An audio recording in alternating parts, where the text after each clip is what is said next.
சித்தப்பா எப்படிப்பா இருக்காரு? நல்லா இருக்காரா? எல்லோரும் நல்லா இருக்காங்களாப்பா அங்கே? சித்தப்பா பார்க்கல தாத்தா. ஆனால் சித்தப்பா பையன் தம்பியை பார்த்தேன் தாத்தா. பேசிட்டு வந்தேன் தாத்தா. எல்லோரும் நல்லா இருக்கதா தம்பி சொன்னாப்புல தாத்தா.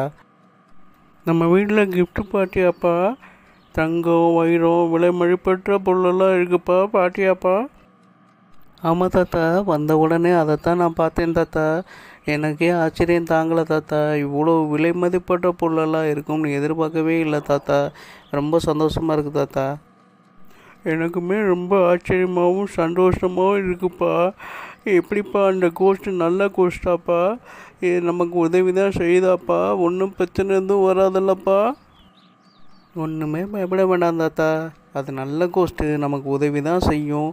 எனக்கு உதவி செய்யறதுக்கு தான். இப்போ கூட பார்த்தீங்கன்னா, நான் சித்தப்பா வீட்டுக்கு போகிறப்போ ஒருத்தர்கிட்ட ஒரு சின்ன பிரச்சனை ஆயிடுச்சு. அவர் என்கிட்ட ரொம்ப முரண்பாடாக நடந்துக்கிட்டார். அப்போ கூட நான் நம்ம கோஸ்ட்டை தான் கூப்பிட்டு எனக்கு உதவி செய்ய சொன்னேன். அவர் ரொம்ப நல்ல மனுஷனாக அதுக்கப்புறம் மாறி எனக்கு இப்போ ரெஸ்டாரண்ட் வைக்கிறதுக்கு உதவி செய்கிறேன்னு சொல்லிட்டார் தாத்தா. அவ்வளோ நல்ல கோஸ்டாப்பா? எனக்கு ரொம்ப ஆச்சரியமாக இருக்குது. என்னுடைய அனுபவத்தில் இப்படி ஒரு நல்ல கோஸ்ட்டு நான் பார்த்ததே இல்லைப்பா. ஓகேப்பா, ரொம்ப சந்தோஷமாக இருக்குது. ஒரு முறை அந்த கோஸ்ட்டு எனக்கு காட்டுறியா? கண்டிப்பாக தாத்தா. நான் கூப்பிட்டா கண்டிப்பாக கோஸ்ட் வருவாங்க. நான் ஏதாவது எனக்கு தேவைன்ற டயத்தில் நான் கூப்பிட்றேன்னு சொல்லியிருக்கிறேன். கண்டிப்பாக உங்களுக்காக ஒரு முறை நான் கூப்பிட்டு காட்டுறேன் தாத்தா. நீங்கள் பாருங்கள். ரொம்ப நல்ல கோஸ்ட்டு தாத்தா. கோஸ்ட்டுன்னு சொல்ல முடியாது, என்னை பொறுத்தளவுக்கு அது எனக்கு ஒரு ஏஞ்சல் தாத்தா. அப்படியாப்பா? ரொம்ப சந்தோஷம்ப்பா. ஆனால் என்றைக்குமே நல்லது செய்கிறவங்கெல்லாம் நல்லது செய்வாங்க. தீய எண்ணம் படைத்த கெட்டவங்கள்லாம் கெட்டது தான் செய்வாங்கப்பா. என் அனுபவத்தில் நான் பார்த்ததுப்பா. அதனால் நீ முதல்ல கோஸ்ட்டுன்னு சொன்ன, அப்போ என் மனசில் கொஞ்சம் ஒரு பயமும் வருத்தமும் இருந்துச்சு. அப்புறம் நீ எனக்கு பொறுத்தளவுக்கு அது ஏஞ்சல்னு சொன்னியா, அப்போமே எனக்கு முழு நம்பிக்கை வந்துருச்சுப்பா. இன்றைக்கி ஏஞ்சலாக இருக்கிறவங்கள, ஏஞ்சலாக நமக்கு உதவி செய்கிறவங்க நல்லது மட்டும்தான் செய்வாங்கப்பா. ஆமாம் தாத்தா. அவங்க கோஸ்ட்டு உருவத்தில் இருக்கக்கூடிய ஏஞ்சல் என்னை பொறுத்தளவுக்கு. என்னை பொறுத்தளவுக்கு ஏஞ்சல் தாத்தா. எனக்கு எப்போனாலும் உதவி செய்வாங்க.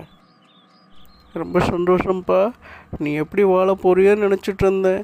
நண்பர்கள்ட்ட பழகுற, ரொம்ப பேர்ட்ட பழகுற, எப்படி இருப்பியோன்னு நினச்சேன். ஆனால் இன்றைக்கி உனக்கு கைட் பண்ணுறதுக்கு ஒரு நல்ல வழிகாட்டி மாதிரி ஒரு ஏஞ்சல் இருக்குதுன்னு சொல்கிறப்பா. எனக்கு அதை கேட்கும்போது சந்தோஷம்ப்பா. ஆனால் கோஸ்ட்டு தான், ஏஞ்சல் தான்ப்பா. அதனால் கவனமாக இருக்கணும்ப்பா. நீ கொஞ்சம் ஜாக்கிரதையாக இரு. நல்லவங்க மத்தியில் நம்ம வாழும்போது பயம் இருக்காது. தீய எண்ணம் உள்ளவர்கள்ட்ட வாழும்போது நமக்கு மிக சிறந்த ஒரு பாதுகாப்பு வேணும்ப்பா. கவனத்தோடு செயல்படணும்ப்பா. தாத்தா, நீங்கள் சொல்கிறது உண்மைதான் தாத்தா. நல்லவங்க மத்தியில் இருந்தால் நல்லது நடக்கும். தீய எண்ணம் உள்ளவர்கள் மத்தியில் இருந்தால் நமக்கு தீமை வரும். உண்மைதான் தாத்தா. ஆனால் கடவுளை உணர்ந்து, கடவுளுடைய சக்தியை உணர்ந்த எல்லாருமே நல்லவங்க தான் தாத்தா.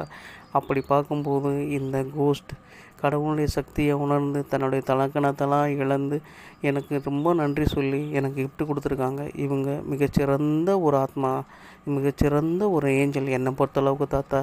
அதனால் எனக்கு நன்மை தான் நடக்கும்னு நான் நினைக்கிறேன் தாத்தா. பயப்பட வேண்டாம் தாத்தா. ரொம்ப சந்தோஷம்ப்பா. இப்படி நல்லது கெட்டதை பிரித்து பார்க்குற அளவுக்கு ஒரு நல்ல அறிவு இருக்குதுன்னு நினைக்கும் போதே எனக்கு ரொம்ப சந்தோஷமாக இருக்குப்பா. நீ நல்லா இருப்பப்பா. எனக்கு ரொம்ப நம்பிக்கை இருக்குப்பா. ரொம்ப ரொம்ப சந்தோஷம்ப்பா.